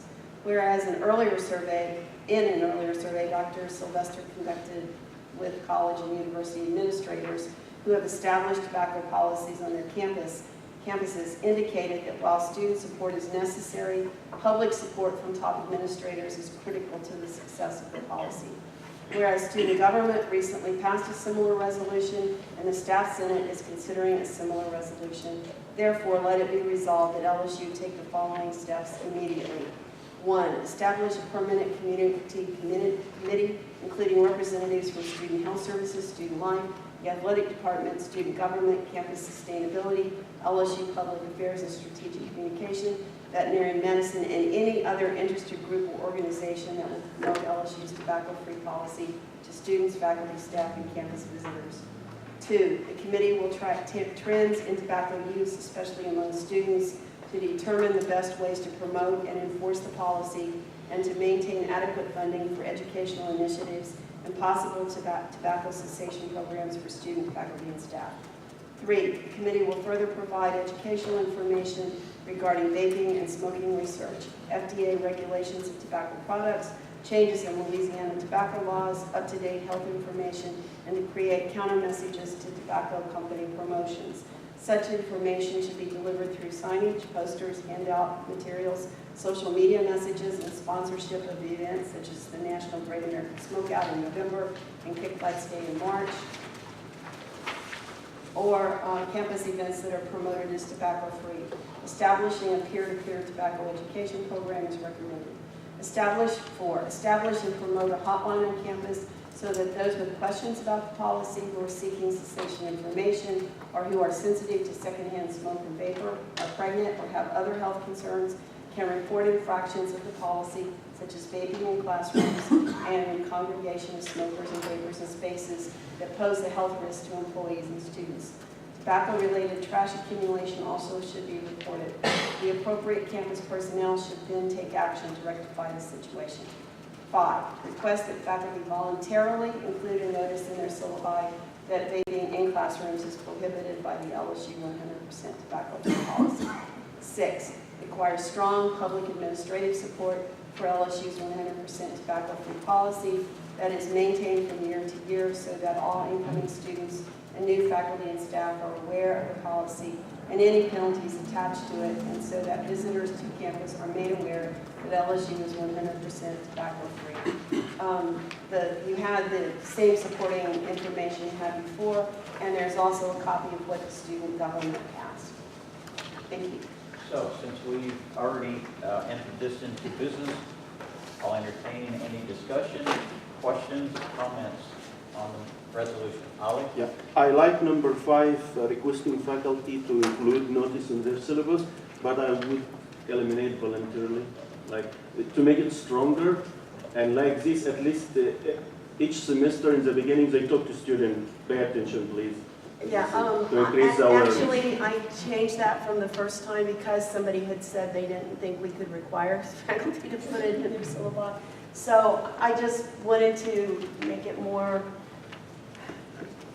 acceptable, I guess, to somebody who thinks they shouldn't be required to do something like that. But I thought putting in voluntary would, but I don't mind taking it out. I just, you know, it's We could vote to do that, but then we'd also need to vote to change the policy that informs faculty as to what absolutely has to be in their syllabi. And I don't, at this point in time, remember that policy statement. I mean, it's fine the way it is. I like it. 29? Could be 29. Joe, do you have a comment? Yeah, I was wondering, in number 1, where you're there for, did you want to have staff senate and faculty senate representatives on there also? yes. Okay, maybe we should add that, those two to the list. Okay. Do you accept that? I would accept that, sure, except for the amendment. Anything else? Yes, Brett. I'd like to ask, this issue has come up over and over. I asked Judy, she's so knowledgeable about this.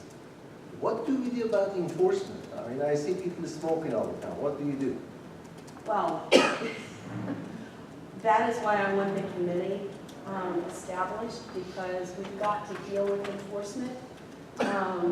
But we just, the problem we've hit is with this law that's on the books, it doesn't say that there has to be enforcement of the policy. It just says there has to be a policy.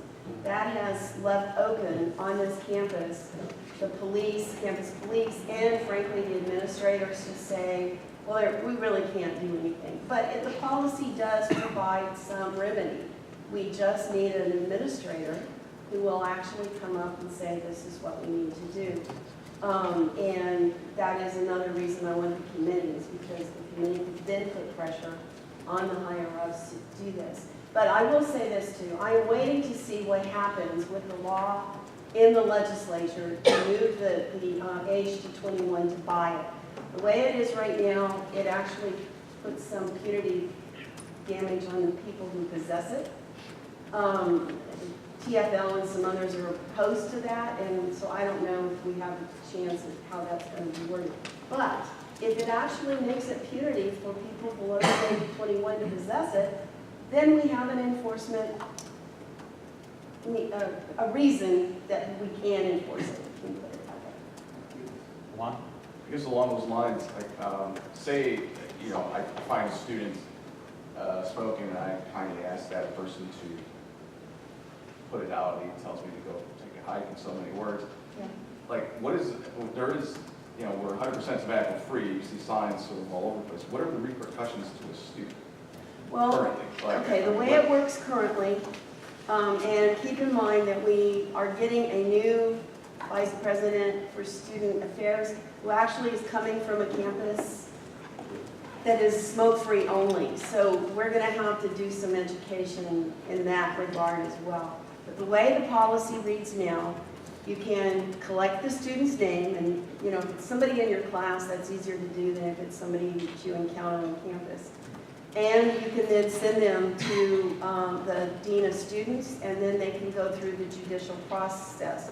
If they're only caught one time, probably not much is going to happen.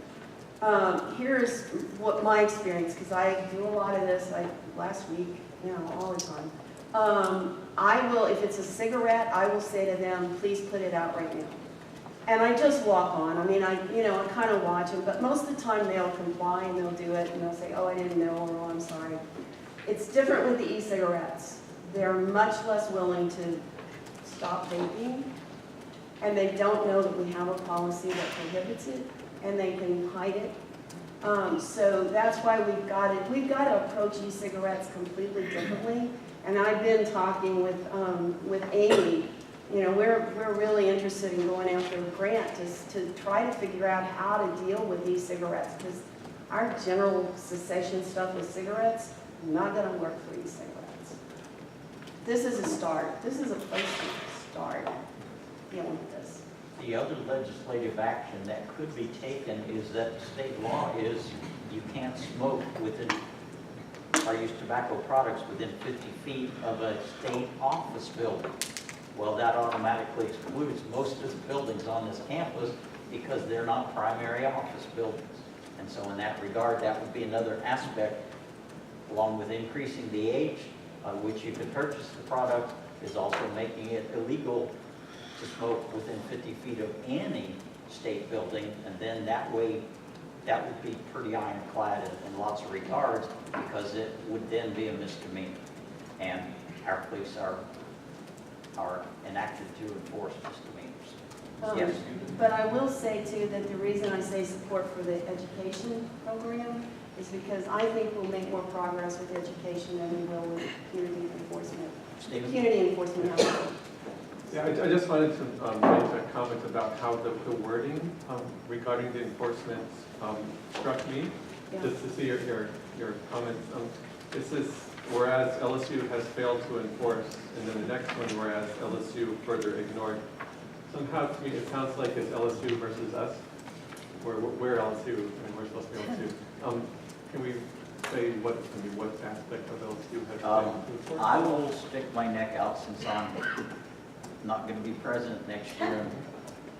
I know the policy, so it'll take them at least a year and a half to fire me if I so choose. But President Alexander and I have talked. He is, I'm not sure that he is embarrassed, but he is as disappointed that we don't have a mechanism to enforce a policy probably as any of us. Yeah. And so he is looking for this resolution and the committee then to provide some kind of mechanism by which we can do something different than we are now. Yeah. Because right now we don't have any central body to even begin to start the process. So this committee will be a huge start and actually allow him to say, yes, we have a committee. Now, it may not be any more functional than the Greek operational committee.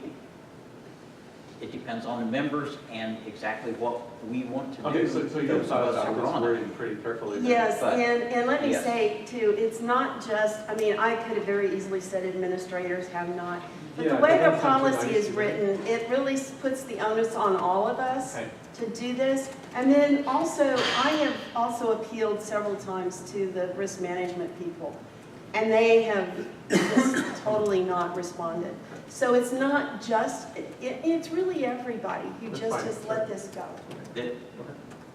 I don't want to speak for the students necessarily, so Christina can correct me, but my perception is that the student body, the student government, elected officials, both legislative and executive, realize, and that's why it passed unanimously, is they understand it's a problem, that it's going to affect their fellow students' health in future years to come. Yeah, I guess but the average student at LSU who's not involved in student government, based on the survey data that Judith has, is they're saying, well, if I'm not affected, who cares? And so when you've got 50% or more of the students, even if they don't use tobacco or vaping products, if they say, well, it's not my concern, it's not my problem, then that's an apathy situation that we need to address that probably extends in other areas too.